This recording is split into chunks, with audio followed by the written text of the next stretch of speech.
2025년 8월 7일 목요일 말씀과 기도로 하루를 여는 교문리교회 새벽 기도회를 시작합니다. 함께 기도하겠습니다. 하늘에 계신 아버지 하나님, 저희들이 이 죄악 세상에 살면서도 죽음을 향하여 달려가지 않고 영원한 생명을 향해 달려가는 믿음의 경주를 할 수 있도록 도와주시니 감사합니다. 주님, 이 믿음의 경주가 때로는 지치고 힘들어서 포기하고 싶을 때도 있음을 고백합니다. 세상을 향하여 달려가는 것이 더 편해 보이고 좋아 보일 때가 있음을 고백합니다. 하지만 주님, 저희들의 발걸음을 붙들어 주셔서 저희에게 맡겨진 이 믿음의 경주를, 이 사명의 길을 끝까지 갈 수 있는 믿음 허락하여 주시옵소서. 우리를 앞서 고난의 길을 걸어가신 예수님의 발자취를 따라서 끝까지 하나님께 나아갈 수 있도록 도와주시옵소서. 우리를 인도하시는 예수님의 이름 의지하여 간절히 기도드리옵나이다. 아멘. 성도 여러분 안녕하십니까? 오늘은 선지자와 왕 8장 국가적인 배도 네 번째 시간입니다. 오늘 말씀의 제목은 백도가 되지 않으면입니다. 오늘 말씀의 제목을 백도가 되지 않으면이라고 정해보았는데요. 이 제목은 이 사진을 보고 정하게 되었습니다. 우리가 물을 끓인다고 가정했을 때 아무리 공을 들여서 오랫동안 끓였을지라도 99도까지만 끓이고 말아버린다면 어떨까요? 결국 물은 끓지 않습니다. 물은 끝까지 끓여서 100도가 되어야지만 끓는 것이죠. 우리는 종종 어떤 일을 할 때에 처음엔 좋은 시작을 해놓고서는 중간에 포기하거나 끝맺음을 못할 때가 있습니다. 신앙생활도 그럴 때가 있죠. 뜨거운 마음으로 예수님을 만나고 신앙을 시작했지만 끝까지 그것을 가져가지 못하고 포기해버리는 것입니다. 우리는 삶 속에서 무언가를 시작하는 것도 중요하지만 끝까지 결승점에 도착하느냐, 올바른 도착지에 도착하느냐, 그것은 더욱 중요한 것입니다. 우리는 어제 하나님을 의지하여 선한 통치를 했던 아사왕의 이야기를 보았습니다.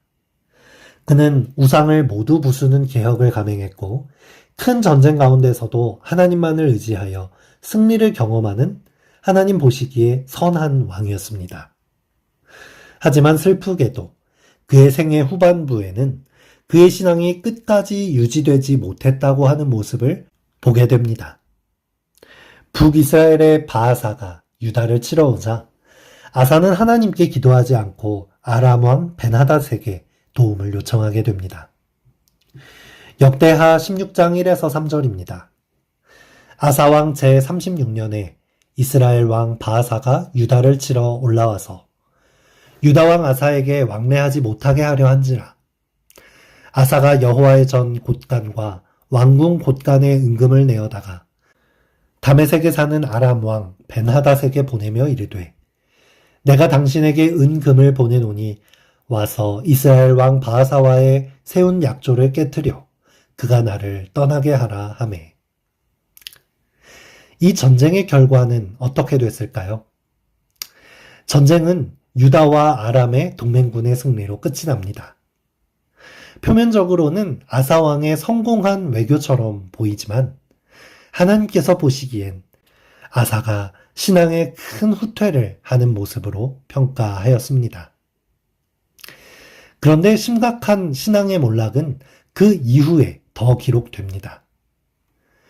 그때의 선견자 하나니가 유다 왕 아사에게 나와서 그에게 이르되 왕이 아람 왕을 의지하고 왕의 하나님 여호와를 의지하지 아니하였으므로 이 일은 왕이 망령되이 행하였은즉 이후부터는 왕에게 전쟁이 있으리라.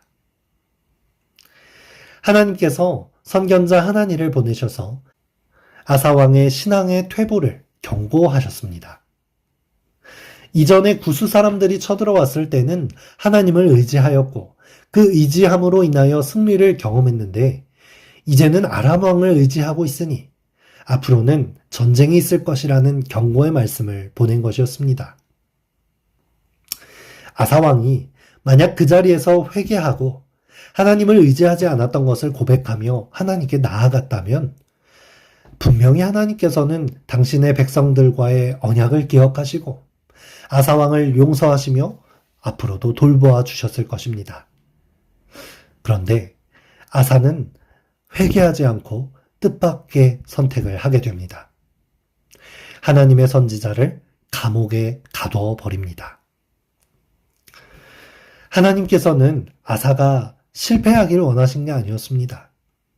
그의 말년에 한 번의 실수로 인하여 앞으로 남은 여생이 전쟁이 가득한 삶을 살기를 바란 게 아니셨습니다. 이 경고의 말씀은 다시금 하나님께로 회개하라는 하나님의 강력한 메시지였습니다. 아사에게 다시 돌아올 수 있는 기회를 주신 것이죠.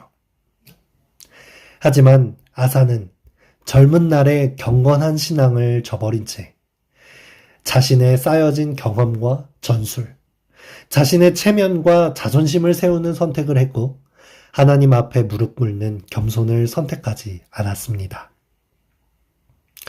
여러분, 우리의 신앙이 용두사미로 끝나는 것이 아니라 끝까지 유지되는 신앙이 되었으면 좋겠습니다. 점점 더 장성하여 그리스도에 이르기까지 성장하며 점점 더 뿌리가 깊어지기를 원합니다. 그런데 우리는 때로 신앙의 횟수가 오래될수록 인생의 연륜이 더해질수록 하나님의 말씀에 겸손히 순종하지 못할 때가 있습니다. 젊은 때에는 그저 하나님의 말씀대로 즐겨 순종했다가도 이제는 나의 경험과 나의 노하우로, 나의 판단으로 결정하는 것이죠. 세상 권력이나 인맥, 축적된 자본을 의지하여 문제를 해결하는 일이 더 많아집니다. 여러분, 우리가 신앙생활을 할 때 중요한 것은 끝까지 가는 것입니다.